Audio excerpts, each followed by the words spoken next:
आज सुवीरचे बाबा पुण्याला चालले होते आणि बसने जाणार होते. आमच्या गावात मुक्काम बस आहे, ती शाळेपाशी थांबते आणि आमच्या घरापासूनच जाते. मग सुवीर इथं घरापाशी उतरणार होता. ती गाडी येऊपर्यंत मी झाडू मारला. गाडी ही 6:15ला निघते, पण हे लवकरच जाऊन बसले होते.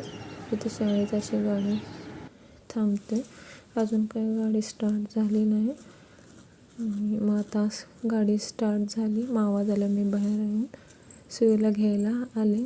सुवीर बसमध्ये बसून आला होता.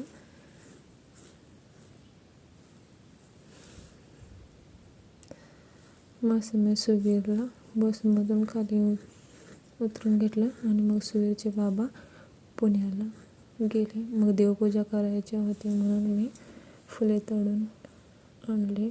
झाड खूप उंच गेलं होतं असल्यामुळे फुलं काही काढता येत नव्हते, आणि तरी पण मग हाताला एवढी फुलं काढली आणि मग देवपूजा आवरून घेतली.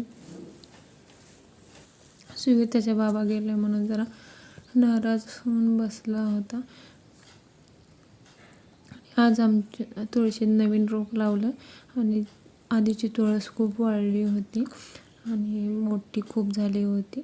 मग ही नवीन आणून लावली आणि असं चुलीवर स्वयंपाक आमची आई करत होत्या. मग सुवीरला अंघोळ वरच घातली आणि त्याला खूप मजा आली आणि आम्ही इथेच रोज करणार असं म्हणत होता. नंतर मी कपडे धुवून मग वरती वाळत घातली. मग स्वयंपाक ते झाल्यावर जेवण ते करून मग किचनची सफाई करायला घेतली आणि किचनमधली सगळी भांडी वरतीच धुवायला घेऊन आले. खूप सारे होते.